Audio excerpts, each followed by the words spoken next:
Hello, Jeff Russell with Russell Realty Group, brokered by eXp Realty. I have a true special guest today, Mr. Austin Hellickson. Yes, Hellickson, you heard it. He's son of Michael Hellickson, but man, this kid is a rock star. So I'm going to go ahead and just introduce Austin, and we're just going to do some casual question and answers. I wanted to share this with all my realtor friends and even people that aren't realtors. I mean, this man is just amazing. I say, man, I mean, Austin is actually kind of a mentor to me, right? And you'll hear about how old he is. I'm 57, so it's kind of weird, but it's kind of cool at the same time. I'm truly proud of Austin and his success, and that's part of the reason why I'm doing this. So, Austin, tell us a little bit about yourself. I appreciate it. So I'm Austin Hellickson. I own the Hellickson team up here in Washington State. We cover the entire state. To your point, I'm 23 years old.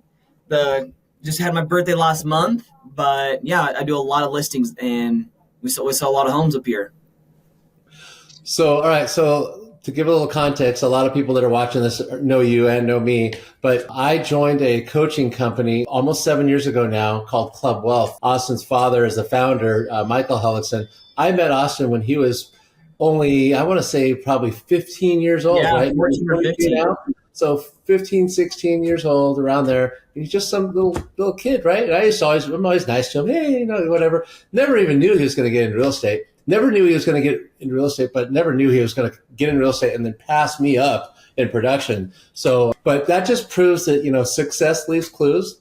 He's been surrounded around top producing agents from all over the country for years, right? Well, probably almost a decade. And he just watched what they did, and he's persistent and consistent, and he's going to tell you a little bit about what he's done with his business. So tell us, Austin, how old were you when you started? How long ago was that? And how did you start out? Like, what was your first year of business like by yourself? So all the way back to when I met you, I was 14 years old making sales calls for my dad way back in the day, calling agents trying to get them to sign up for his coaching program.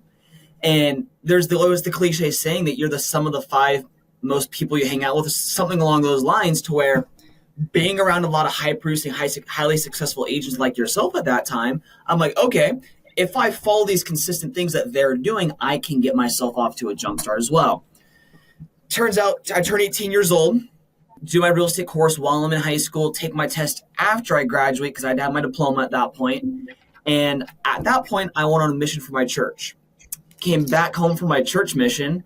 I'm like, all right, do I go to college? Do I go to real estate? I mean, I already have my license, so I might as well just get into real estate. I'm like, screw college at this point. Let's just go into real estate, right? That was kind of the easiest, I don't want to say cop-out thing to do, but it's just kind of like, it was just easy at that point. And I just started pounding the phones day one. Started making phone calls, and I had started getting some folks to work underneath myself. And a story that I'd love sharing is January 1st, 2022 rolls around, and I get to the office to unlock the door for some of our team members to come in and make some expired calls. I get here probably at 7 a.m. because we can call as soon as 8 a.m. hits. And I'm like, well, what the heck, Jeff? Where's my team? No one showed up to make calls. So I'm like, well, screw this. Rather than them not showing up, I'm going to show them what's up. So I hit the phones. I was grateful. I set 12 appointments that day to meet with sellers. All right, this is it. Austin's getting his foot in the door for real estate. I won 11 of those 12 appointments. 11 actually showed up, and I didn't sign a single one. So I'm like, man, this real estate thing kind of sucks, actually. Like, things just aren't working out. Right. But it taught me that, number one, I need to learn what I'm doing, right? And you have to fail forward at that point. So fast forward to the end of the year 2022, I finished the year with 97 listings signed. By consistency and by persistence, you'll learn faster, go on more appointments, and have those conversions in the long run. That's amazing. Wow. So repeat that number again, Austin. You said, and was that your first year? Yeah. So 2022 was my first full year in the business. On my first 11 appointments, I signed 0, finished out the year with just under 100. It was 97. 97 closed transactions? No, I wish closed. I wish closed. Okay. No, 97 signed listings. Oh, signed listings. Okay. Sure. All right. And on that note, in terms of closings, I've learned a lot about my process in the long run. Year 1, 2, 3, and even into this year, I do a lot of cash offer lead sources.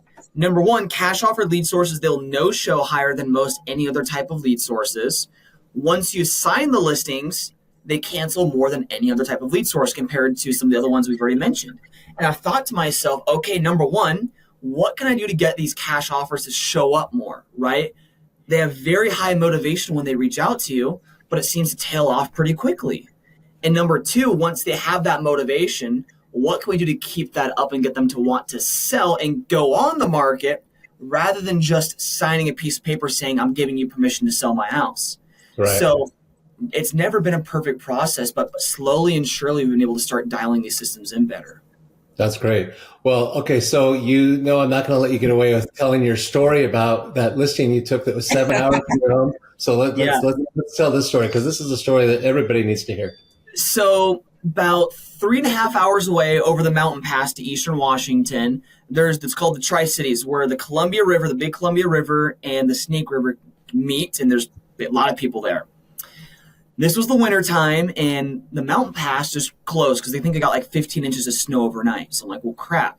I have committed to meet with these people on a Saturday morning. I'm not just going to no-show on them, right? That's kind of a rude thing to do. If I say, hey, I can't make it, I'm not a local agent at that point, right? I don't sound like I'm a local agent that works there. So the only workaround there was to drive basically from Seattle down to Portland over to the Tri-Cities. So Seattle to Portland's 3.5 hours. Portland to Tri-Cities, again, another 3.5 hours. So I left on a Friday afternoon, got down to Portland, started getting over and got to Hood River, Oregon. Some of you may know where that's at. And I get to the Holiday Inn Express there so I can check into a hotel for the night.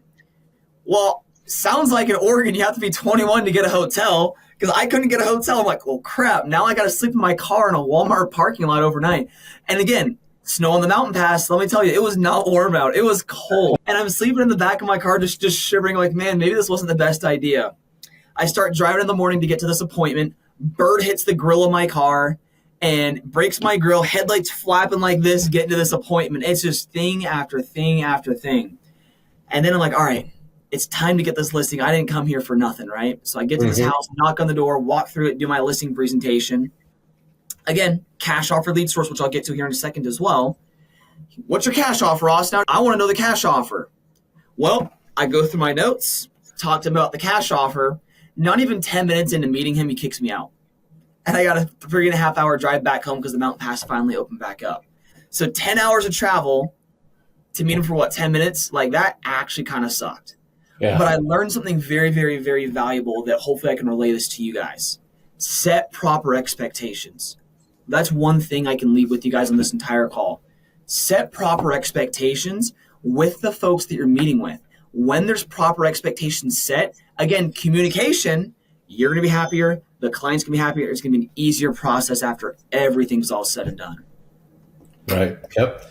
Yeah. That's a story. That is commitment. I mean, if that doesn't ring as true commitment, I don't know what does. So yeah, thanks for sharing that story. No, of course. And then let's see. So tell me about so now you actually have a real estate team. Yes. Let's talk about your team. How many people are on the team? What kind of production? Those kind of things. You've only been in the business how many years right now as we speak? 4 years, for basically 4 years. 4 years in the business. Okay, go ahead.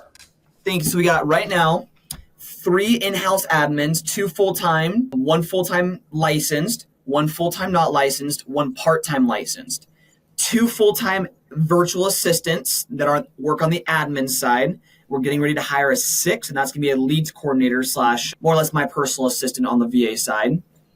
We have 6 now. We just hired 2 more ISAs to set appointments every single day. We have, I want to say there's 16 agents signed on to the team within our organization. We have another 8 onboarding right now. We have 4 full-time recruiters, and I think that's it. I could be losing track of here and there. You think that's it, Austin? I think last time we talked, I don't think you had that many people. Oh, I know. Wow.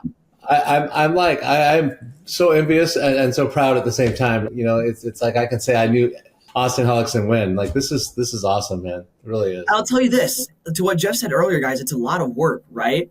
That Jeff knows what I do on the background, but none of you guys see the days that I have in terms of I get to my office at 6:30 in the morning, and I'll usually get home at 9 p.m. at night, Monday through Friday, and most time on Saturdays too right now. I've probably taken 4 days off this entire year so far. Not saying that to brag by any means, but I'm saying is that it takes a lot of time, effort, energy, and discipline to make things happen. I know I won't be doing this my entire life in terms of the time that I'm putting in, but if I make this happen for 6 months to a year, it'll be a different. Well, you've already seen the Licenses last event, right? Yeah. Right. I think last event I had 5 people on my team, and now we're getting, 6 months later, we've double, tripled our team size at that point. So if you're willing to make these small sacrifices and put yourself out there to learn something new, it's going to be so much longer for you. It's going to be so much easier for you in the long run. Yeah. Wow. That's incredible. So tell me, okay, so you told me about your team. What kind of production are you doing now? In the last 12 months or last year, whatever you want to tell us. Let's see. Last month, I signed 18 listings. Month to date, we're 3 weeks into the month. I've signed 8 listings this month so far. So I personally average about, I would say 2 to 3 listings a week consistently. Wait, that's you personally, not your team? Correct. On my team, we have a lot of brand new people. And fortunately, unfortunately, a lot of these are flex agents, right? That are coming in saying, you know what, I want to make real estate my full-time career. I need something to pay the bills right now. So we don't have the production on the team side as much right now. That said, one of my brand new guys just got licensed. He signed 2 listings in the past 2 weeks. So when you follow the systems, you're going to see that come to fruition in the long run. But again, whatever your team leader has or your mentor within your organization, stick to it because the systems they have works and they're not going to lead you astray, right? There's always the cliches. I've heard this saying before. You might know it better than I do, Jeff, that a bodybuilder, he's never going to make fun of you for going to the gym, right? I think my dad says you always see a small dog piss on a big tree, right? But you'll never see the other way around, right? In terms of you're never going to see a high big producer making food for starting because guess what? They started there too, right? Ask them, learn from them, grow with them, ask to be in their shadow, and then you can have that success as well. Yeah. Wow. Well, that's great, Austin. Well, I appreciate you taking the time to meet with me because I see how busy you are, and even now, 9 o'clock at night, like I work late. I work till 7:30 often most nights, but not 9 o'clock, man. I'm in bed because I get up at 4:30. But Austin, thanks so much for your time. Thanks so much for doing this. I hope that you all watching this got something out of this. If you have any questions, feel free to call, email, or text me personally, or Austin's easy to find. As well. So I'm sure he wouldn't mind talking to you either. Yeah, find me on Facebook. That's the easiest way to reach me. And if I could just say one thing to y'all again, number 1, set proper expectations, right? Yeah. Making sure that everyone's on the same page about things because that's where 99% of communication will break down. And number 2, talk to your mentor, right? Look at Jeff, for example. Jeff hosts these amazing interviews and gets people on here to give you guys feedback, to give you advice, and to help you get to that next level. What you need to do is listen to all these guys that Jeff gets the opportunity to meet with and implement, right? Listen to Jeff, implement the things that Jeff has taught as well. He's done thousands of transactions in his career, and that's not by coincidence, right? He is putting that hard work in. He's doing those things on a daily, consistent basis, and that as you follow in his limelight, you're going to see that success as well. Thank you, Austin. I appreciate that. Yes, of course. All right, well, everybody, thanks a lot for your time. And Austin, I will see you in Nashville this weekend. Yeah, I will. Awesome. See you soon, Jeff. Right, take care. Bye. Bye.